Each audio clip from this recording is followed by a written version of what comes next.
ঢুকাইছে, ঢুকানোর পরে চুলকানো শুরু করছে। এবার বড় মজা লাগে। এখন আপনারা আমাকে বলেন তো, এই চশমা কি পিঠ চুলকানোর জন্য না রাস্তা দেখার জন্য? কথা কয় না বারে, রাস্তা দেখার জন্য। কিন্তু পিঠ চুলকালো যে আরাম হলো কেন? বলে হুজুর এটা রাস্তা দেখার জন্য ঠিক আছে, কিন্তু মাঝে মাঝে পিঠ চুলকালে আরাম পাওয়া যায়। কথা বলেন ঠিক কিনা? এ বন্ধু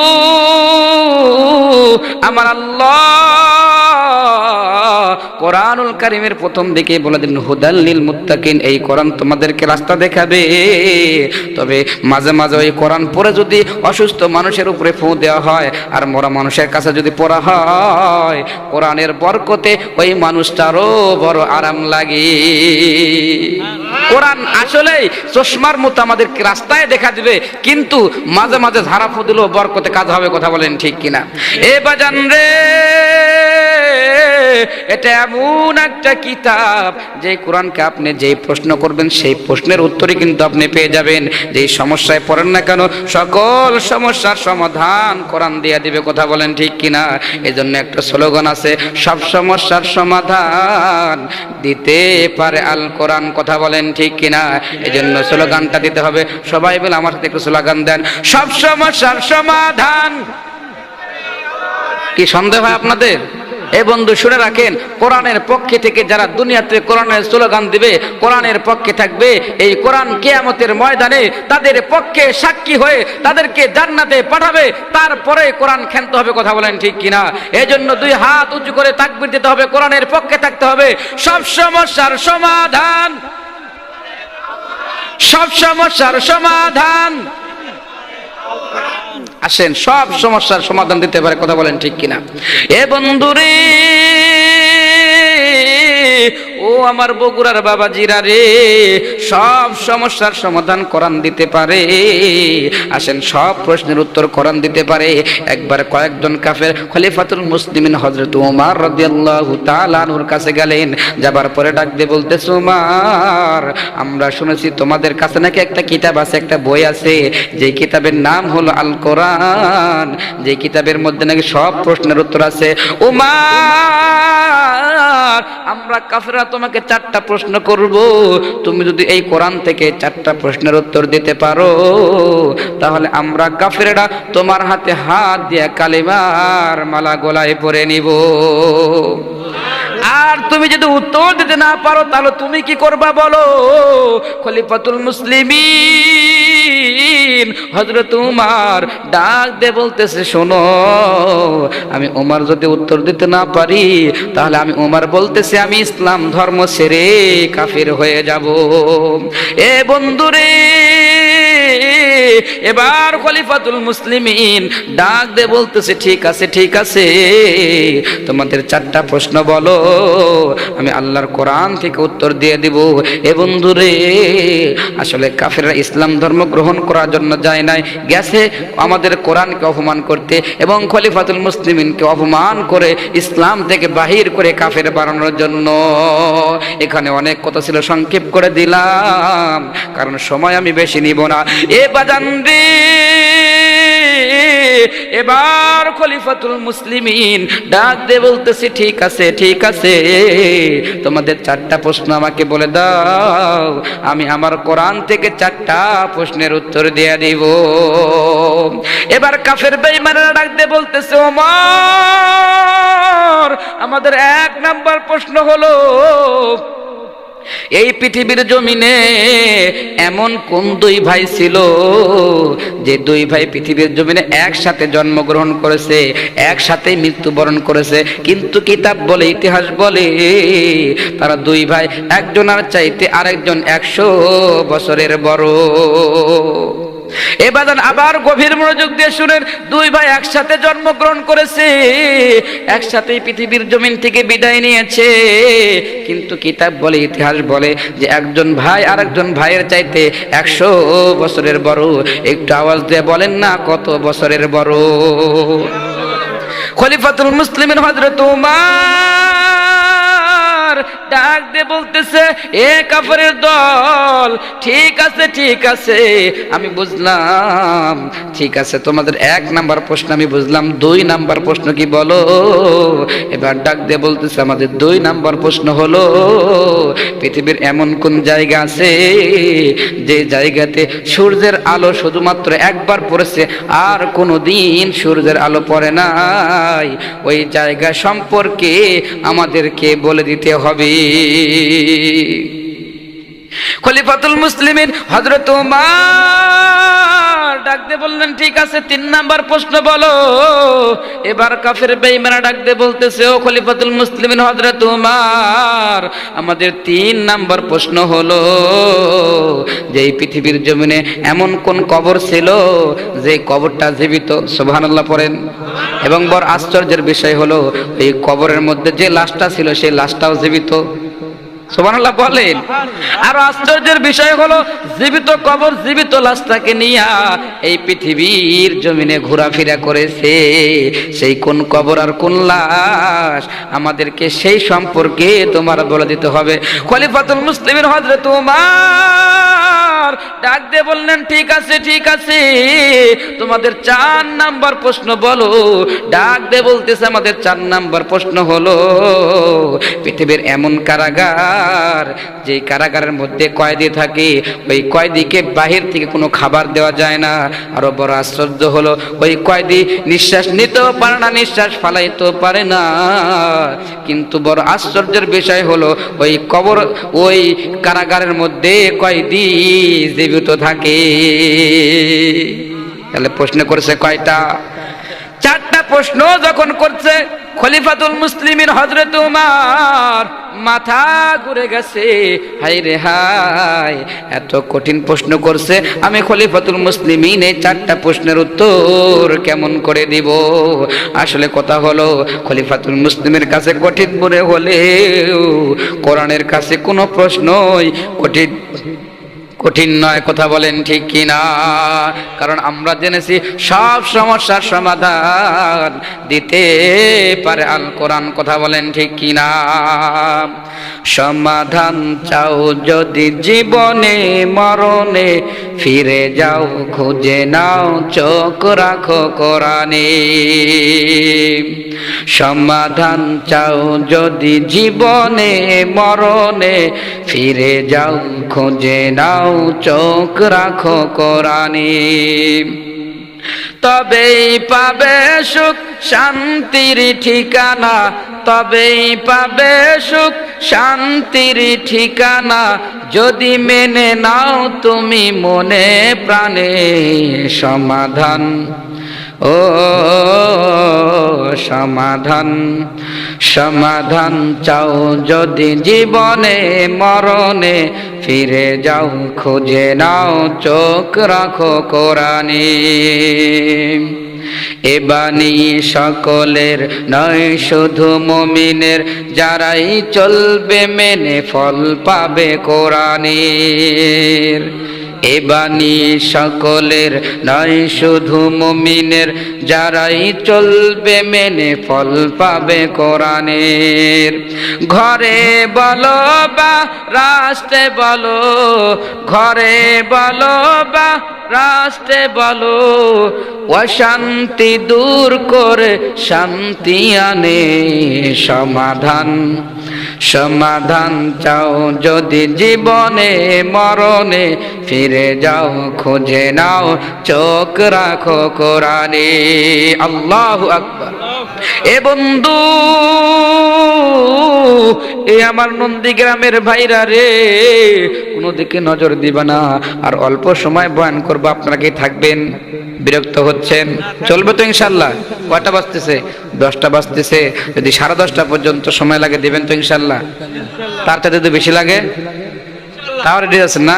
ভালো শ্রোতা রে, আমি মনে করছিলাম বোধহয় উঠে চলে যাবে না। দেখেন ভালো ভালো শ্রোতা তো থাকবে ইনশাল্লাহ। সারা রাত চললে থাকবে তো ইনশাল্লাহ? একটা স্লোগান দেন, আজকের মাহফিল আপনার বলুন চলবে চলবে, পারবেন তো ইনশাল্লাহ? আজকের মাহফিল এ কতক্ষণ চলবে? এই বলতেছিল মাহফিল চলবে না, এখন সারা রাত চলবে। দেখছেন? লিল্লাহে তাকবীর, মাশাআল্লাহ, আপনাদের খুব ভালো শ্রোতা রে। এরকম শ্রোতা পাওয়া আমার জন্য খুব বড় একটা ভাগ্যের বিষয়। এত সুন্দর শ্রোতা আমরা বুঝি নাই, তাই না? লোক যা হয় হোক, কিন্তু যেগুলো আছে এগুলো পাকা মরত একদম, ঠিক কি না? দানা হয়ে গেছে না? আসল কথা কেউ বলে না, বিপদ দেখলে তা না না না। আসল কামে কেউ যাবে না, সুযোগ বুঝেই তাল বাহানা। আসল কাম কেউ করতে চায় না, কথা বলেন ঠিক কিনা? যে কয়জনে আছে আমরা আল্লাহ তাআলা কবুল করে সকলে বলি আল্লাহুম্মা আমিন। এ বাজান, এ সোনার যুবক রে, এ রূপিহারের যুবক, এ তুতুলিয়ার যুবক শোনো, এ ভর তুতুলিয়ার যুবকেরা শোনো। খলিফাতুল মুসলিমিনকে যেই মাত্র 4টা প্রশ্ন করছে, খলিফাতুল মুসলিমিন হযরত ওমরের মাথা ঘুরে গেছে। শুধু খলিফাতুল মুসলিমের মাথা ঘুরায় না, এই কাফের বেঈমানরা মাঝে মাঝে এমন কঠিন কঠিন প্রশ্ন করত যে স্বয়ং আমার নবীজির মাথা পর্যন্ত ঘুরে যাইতো। একবার কয়েকজন কাফের লিডারেরা সবাই মিলে বৈঠক করলো যে মুহাম্মদ সাল্লাল্লাহু আলাইহি ওয়াসাল্লাম, মুহাম্মদ সে নাকি আমাদের ধর্মের বিরুদ্ধে কথা বলে, সে দেখি এক আল্লাহর দিকে মানুষকে ডাকে, সে বলে সে নাকি নবী হয়ে দুনিয়াতে এসেছে। চলো আমরা মুহাম্মদকে পরীক্ষা করব, আমরা মুহাম্মদকে আমরা কঠিন থেকে কঠিন 3টা প্রশ্ন করব। মুহাম্মদ যদি উত্তর দিতে পারে তাহলে আমরা বুঝবো মুহাম্মদ সত্য নবী, আর যদি মুহাম্মদ উত্তর দিতে না পারে তাহলে পরে আমরা বুঝবো মুহাম্মদ ভণ্ড নবী। এবার কাফেররা বৈঠক করে কঠিন থেকে কঠিন, তার চাইতো যদি বেশি কঠিন কিছু থাকে ওই রকম 3টা প্রশ্ন ঠিক করছে। একটু আওয়াজ দিয়ে বলেন না কয়টা প্রশ্ন ঠিক করছে? সবাই বলেন কয়টা? এ বাজান রে, 3টা প্রশ্ন ঠিক করে আমার নবীকে অপমান করার জন্য তারা গেছে। মনে রাখবেন আমার নবীকে যারা অপমান করতে গেছে আমার আল্লাহ তাদেরকে অপমান করেছে, কথা বলেন ঠিক কিনা? নবীজিকে যারা অপমান করেছে আমার আল্লাহ পাক রব্বুল আলামিন তাদেরকে অপমান করেছেন। আমার নবী বলেন ইন্নাল উলামা ওয়ারাসাতুল আম্বিয়া, আমি নবী তোমাদের মাঝে সারা জীবন থাকবো না, কিন্তু আমার ওয়ারিস হিসাবে আলেম ওলামাগণ থাকবে। তাদের বিরুদ্ধেও যারা লাগবে আমার আল্লাহ তাআলা তাদেরকেও অপমানিত করবে, লাঞ্ছিত করবে, মাঝে মাঝে দেশ ছাড়া করবে, কথা বলেন ঠিক কিনা? এজন্য আলেমদের পক্ষে থাকবো তো আমরা ইনশাআল্লাহ। এজন্য স্লোগান দিতে হবে আলেম ওলামা যেখানে থাকবেন তো ইনশাআল্লাহ। আলেম ওলামা জেলখানায়, কথা কয় আমরা জেলখানায়, এরকমই পিলার হওয়া লাগবে। যে জেলখানার মধ্যে কত জায়গা আছে দেখি না, বাইরে থাকবো সব জেলখানার ভিতর জায়গাতে পারবে। এজন্য আলেম ওলামা যেখানে আমরাও সেখানে, এই স্লোগান এখানে যদি কিয়ামতের মুয়াজ্জিনা দিতে পারেন তো আলেমদের সাথে জান্নাতে থাকতে পারবেন, কথা বলেন ঠিক কিনা? কারণ এই সনদ আমি দেই নাই, বলেছেন জনাবে মুহাম্মদুর রাসূলুল্লাহ, আমার প্রিয় নবীজি বলেছেন ইন্নাল উলামা ওয়ারাসাতুল আম্বিয়া। আল্লাহ তাআলা নিজেই কোরআনের মধ্যে বলেছেন ইন্নামা ইয়াখশাল্লাহ মিন ইবাদিহিল উলামা, আলেম ওলামাগণ আমাকে বেশি ভয় করে, যারা বেশি ভয় করে তারাই তো মুত্তাকি পরহেজগার, কথা বলেন ঠিক কিনা? এই সনদ আল্লাহ দিয়েছেন, নবী দিয়েছেন। অতএব আলেমদের সাথে যদি আমরা থাকতে পারি আমরা ইহকালও শান্তি পাবো, পরকালও মুক্তি পেয়ে তাদের সাথে জান্নাতে যেতে পারবো, কথা বলেন ঠিক কিনা? এ বন্ধু, তাদেরকে অপমান করা যাবে না, তাদেরকে সম্মান করা লাগবে। আজকে আমি আপনাদের সামনে এসেছি, আপনারা কেউ আমার সাথে কিন্তু মানে খারাপ ব্যবহার করেন নাই, আপনারা সবাই ভালো ব্যবহার করেছেন। আমি আশা করি শেষ পর্যন্ত আমার সাথে ভালো ব্যবহার করবেন, কথা বলেন ঠিক কিনা? আমি আপনাদের আজকে মেহমান আর আপনারা হলেন মেজবান। অবশ্যই মেজবানের কর্তব্য হবে মেহমানকে সম্মান করা, কথা বলেন ঠিক কিনা? এ বন্ধুরে, এবার কাফের বদমাইশেরা আমার নবীর কাছে 3টা প্রশ্ন নিয়ে যা ডাক দিয়ে বলতেছে মুহাম্মদ তুমি যদি সত্য নবী হয়ে থাকো তাহলে আমাদের 3টা প্রশ্নের উত্তর দিবে। এবার নবী আমার ডাক দিয়ে বললেন ঠিক আছে ঠিক আছে, তোমাদের কি 3টা প্রশ্নের উত্তর আমি সব দিয়ে দিব। এবার কাফের বেঈমানরা ডাক দিয়ে বলতেছে মুহাম্মদ আমাদের 1 নম্বর প্রশ্ন হলো মা হুয়া রূহ, রূহ কি জিনিস এটা আমাদেরকে বলে দিতে হবে। যে রূহ আছে আমি জীবিত, রূহ না থাকলে আমি মৃত। কথা বলেন ঠিক কিনা? মুহাম্মদ, আমাদের 1 নম্বর প্রশ্ন হলো রূহ কি জিনিস সেটা আমাদেরকে বলে দিতে হবে। নবীজি বললেন ঠিক আছে। 2 নম্বর প্রশ্ন বলো।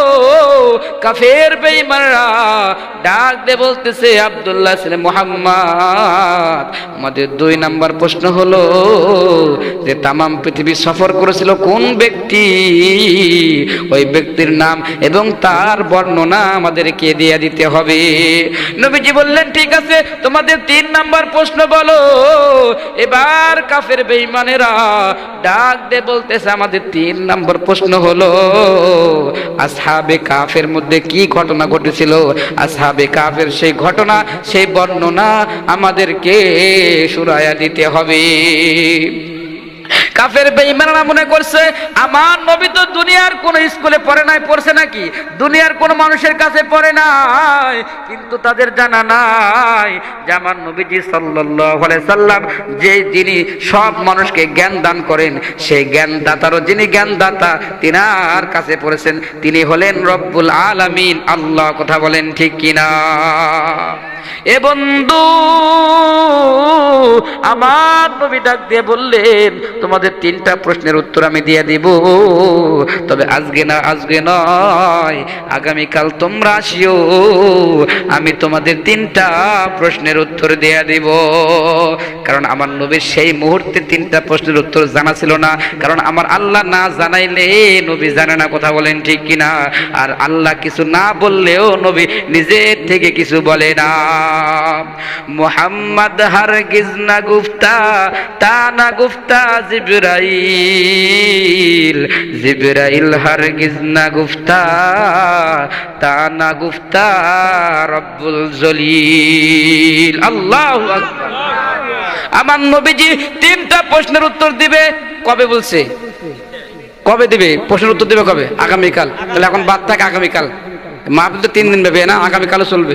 আগামীকাল এসে বলে দিব তো হবে না নাকি? আজকে বলে দেবে নাকি? 3 দিন ব্যাপীর মধ্যে একদিন কিন্তু পার হয়ে গেছে, কিন্তু ওয়াজ এটা দ্বিতীয় দিন আমি প্রধান মেহমান নাকি? চলবে তো ইনশাআল্লাহ। হুজুর তো খুব চালাক মানুষ রে।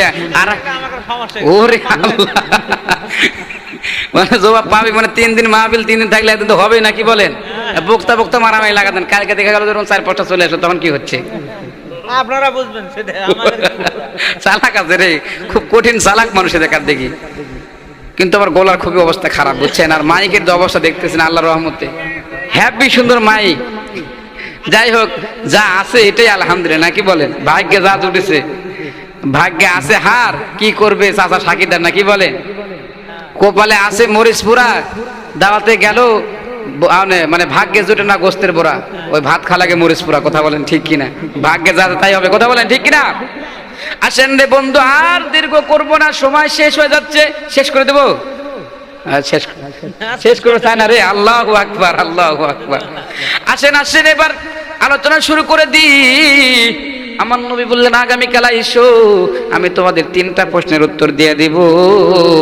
আগামীকাল যখন কাফের বেঈমানরা আসলো, আগামীকাল সকাল যখন হয়ে গেল, ভোরে ভোরে সকাল হয় না, সূর্য ওঠেই নাই, আগে আগে নবীজির কাছে চলে আসছে। কারণ তারা পায়ে তারা আছে, তারা এরকম ভাবে আগের থেকেই প্রিপারেশন নিয়ে আসে যে মুহাম্মদ তো উত্তর দিতে পারবে না, কারণ সে তো দুনিয়ার কথা পড়ে না, সে জানবে কি করে?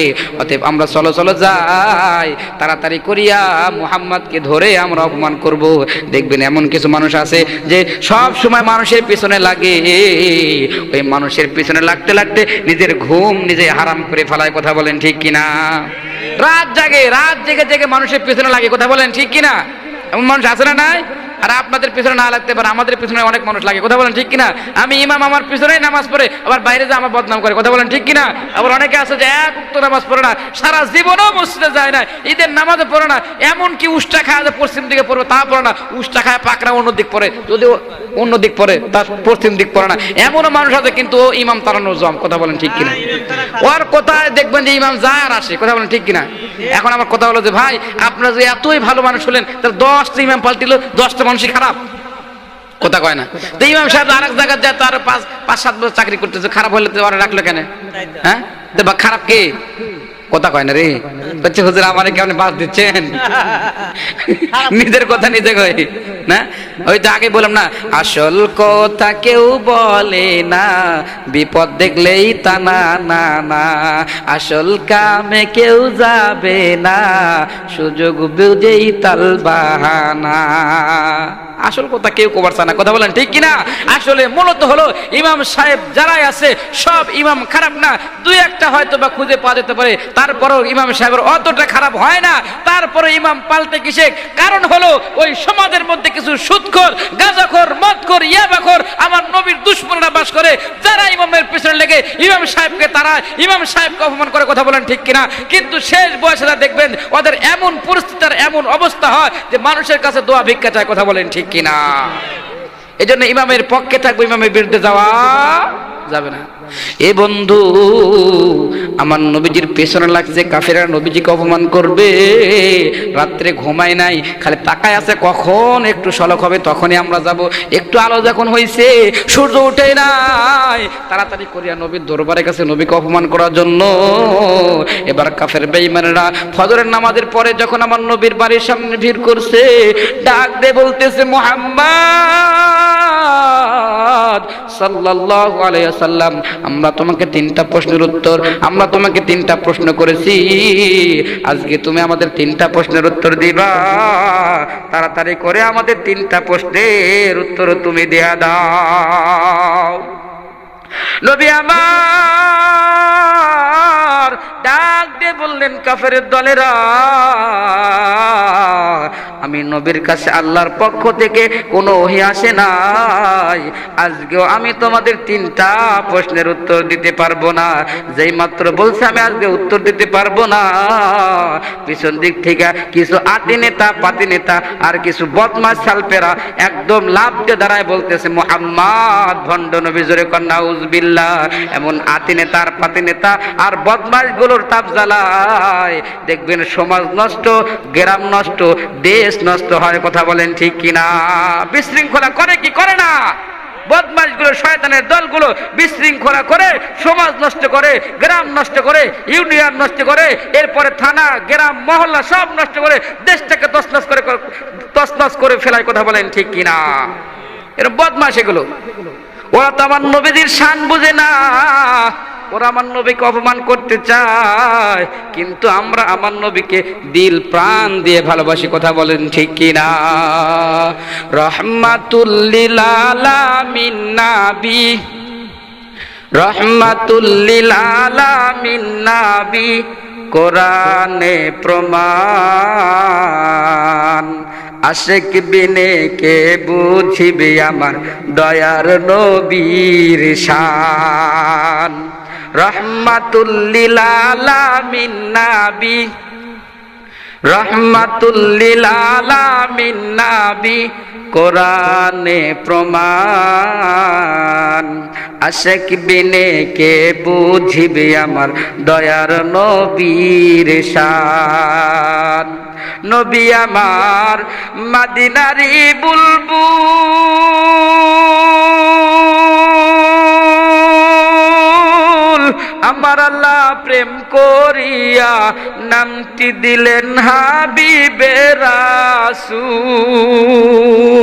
নবী আমার মদিনারি বুলবুল, আমার আল্লাহ ভালোবেসে নামটি দিলেন হাবিবে রাসূল। সেই নবীকে না মানিলে, সেই নবীকে ভুল বুঝিলে থাকবে না ঈমান।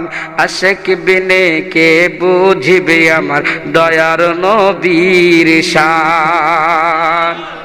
মাইক গেছে, এ ঘোড়া দেশে এটা কেটে গেছে, ঘোড়া দিয়ে কেমনে তো মাইক আছে, সে কত দূর উপরে শেষ। যাই হোক, আর লা ইলাহা ইল্লাল্লাহ, লা ইলাহা, এমনির গলা অবস্থা খারাপ, এর মধ্যে আবার মাইক আবার কেটে গেল। ইল্লাল্লাহ, লা ইলাহা, জোরে লা ইলাহা এখন ডেকোটালাতে কিছু বলবেন, ওরা টাকা দিতেছে কিনা কে জানে। এখন আপনারা যদি বলেন যে না ভাই আমরা কিছু দিব, ঠিক করে দাও এটা। তাহলে পারে হয়। হ্যাঁ, কাটে গেছে, লিল্লাহে তাকবীর। কাটে গেছে একটা মেশিন আর কয়েকটা মাইক, তারপর সে আছে সে কত উপরে। মাগরিবের পরে একজন উঠাইছিল, সেটা তো মনে করেন যে খুব কষ্ট করে ঘোরা দিচ্ছে। ওই পাগল ভালো মন্দ বুঝো না, আর আগে দেবে আপনার গত দিন যে চালালো মাইক গুনা, তাহলে মাইক কোনটা ভালো হরেন ভালো কি মন্দ বুঝো না। যাই হোক, আর কিছুক্ষণ চালাবো, দোয়া করে দিই, কারণ এই অবস্থা ভাই আমার খুব কষ্ট হয়ে যাচ্ছে এমনিতেই। কালকে আমি এক জায়গায় প্রধান মেহমান, আমার তো বয়ান করা লাগবে, আমি পারবো না ভাই। আপনাদেরকে যতটুকু শুনালাম এটাই আল্লাহর রহমতে আমরা আমল করার চেষ্টা করি। আর পরবর্তীতে যদি কোনোদিন আল্লাহ কবুল করে আমাকে আপনারা ফোন দিবেন। আমার ইউটিউবের মধ্যে অনেক ওয়াজ আছে, এখন কার্ড আছে নাকি, কার্ডও আছে মনে হয় সম্ভবত। তিনটা আমি এই প্রশ্নগুলো আপনাদের একটু বলে আমি শেষ করে দিচ্ছি ইনশাল্লাহ। কিন্তু আমার তো খুব কষ্ট হচ্ছে বুঝছেন, 4টে প্রশ্নের উত্তর বলতে লাগলো তাই 1 ঘন্টা সময় লাগবে। এখন 1 ঘন্টা আগে আমি কেমনে বলবো বলেন? শুনি প্রশ্ন উত্তরটা শুনি। এই 1 ঘন্টা তো আমার খালি মুখে ভাই, আপনার যা মনে করতে তা না। আমি কিন্তু খুব একটা জোরে কথা বলতেছি না, কারণ বললেই আমার গলা আরো নষ্ট হয়ে যাবে, ঠিক আছে? আর আমার তো একদিন না, একদিন হলে যেভাবে হোক চালা দিতাম, কিন্তু একদিন হলে তো হচ্ছে না। গতকালকেও মনে করেন যে এমন এক পরিস্থিতি, ওয়াজ করতে করতে করতে করতে 12টা পার হয়ে গেছে, তারপরে বলে শেষ করবো না, বলে না হুজুর হবেই না, শেষ করাই যাবে না। শেষ পর্যন্ত ওই কয়েকটা প্রশ্নের উত্তর দিয়ে ওখান থেকে প্রধান মেহমান ছিলাম, ক্ষমা চাই, তারপর নেমে আসছে আর বলছে যে সামনে যদি আসি আবার ওখান থেকে বলবো ইনশাল্লাহ। এখন কি করবো বলেন? যে অবস্থা শোনা যাচ্ছে আর শোনাচ্ছে না, কেমনে হয় বলেন? না আমরা এটি শুনতে পাচ্ছি, সমস্যা নেই। আপনারা শুনতে পাচ্ছেন তো ইনশাল্লাহ? আসেন দেখে আগানো যায় কিনা। এখন 3টা প্রশ্ন করি না, 3টা প্রশ্ন করলাম তো, আর নবীজি উত্তর দেবে। প্রথম দিন আসছে, উত্তর দিতে পারে নাই। দ্বিতীয় দিন আবার তারা সকাল সকাল চলে আসছে, আসার পরে ডাক দিয়ে বলতেছে মুহাম্মদ আমাদের প্রশ্নগুলোর উত্তর দিয়ে দাও। দ্বিতীয় দিন যখন আবার আইছে, আসার পরে ডাক দিয়ে বলে মুহাম্মদ আমাদের প্রশ্নগুলোর উত্তর দিয়ে দাও। নবীজি বললেন আজকেও আমার কাছে কোনো ওহী আসে নাই, আজকেও আমি তোমাদের প্রশ্নের উত্তর দিতে পারবো না। এ বন্ধুরে, এবার দ্বিতীয় দিনও তারা চলে গেল। তৃতীয় দিন আবার আসলো, আসার পর ডাক দিয়ে বলে মুহাম্মদ আমাদের 3টা প্রশ্নের উত্তর দিয়ে দাও। নবী আমার ডাক দিয়ে বলেন আজকেও আমার কাছে কোনো ওহী আসে নাই, আমি তোমাদের প্রশ্নের উত্তর দিতে পারবো না। 3 দিন এমন একটা পরিস্থিতিতে নবী আমার উত্তর দিতে যখন পারে নাই, এমনিতে তো সবাই আমার নবীর শত্রু, সবাই কানাঘুষা শুরু করে দিল এবং গ্রামে মহল্লায় পাড়ার মধ্যে স্লোগান দেওয়া শুরু করলো মুহাম্মদ ভণ্ড নবী, জোরে কর নাউজুবিল্লাহ। এ বাজান রে, নবী আমার 15 দিন পর ওহী পেয়েছেন, 15 দিন পরে ওহী নাজিল হয়েছে। 15 দিন পর আমার নবী এই 3টা প্রশ্নের উত্তর দিয়ে দিয়েছে। বাজান রে, এখন কথা হলো 15 দিন পর কেন ওহী নাজিল হলো? এমন কঠিন পরিস্থিতিতে সব কাফেররা নবীর বিপক্ষে, এই 15 দিন কেন ওহী বন্ধ থাকলো?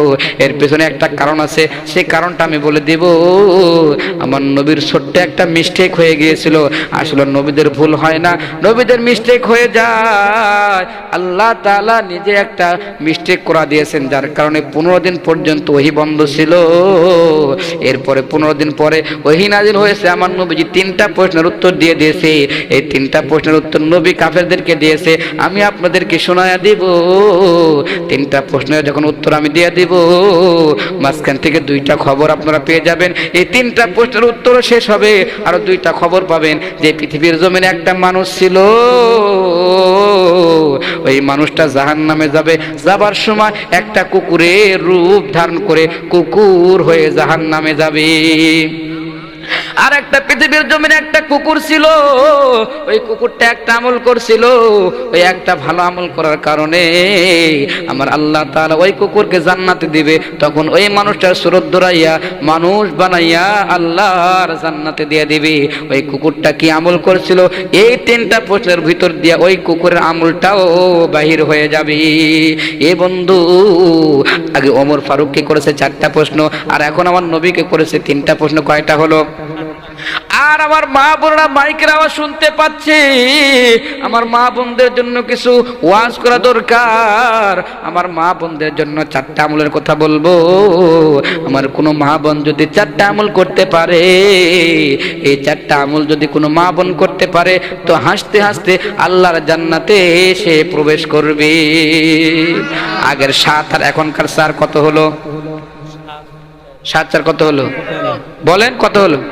এই 11টা প্রশ্নের উত্তর বলবো তো ইনশাল্লাহ? থাকবেন তো ইনশাল্লাহ? পাকা মুসল্লি রে, মাইক কেটে যায়, গোলা ভাঙ্গে যায়, যা হোক, কিন্তু সব হবে। খালি গলা হলে শুনবে। এত সুন্দর মুসল্লার মানুষ কোথায় মাহফিল হচ্ছে না, এটা কোথা হলো নাকি? ওরা জানেই না যে কি শ্রোতা আমরা। কথা বলেন ঠিক কিনা? মরদ বুঝাদা শেষ রাত্রে কথা বলেন ঠিক কিনা? শুইলে উঠতে পারে না হিম্মত আলী। কি শুইলে উঠতে পারে না হিম্মত আলী? এমন লোক আছে না নাই? নাম রাখছে সুভাষ চন্দ্র দাস।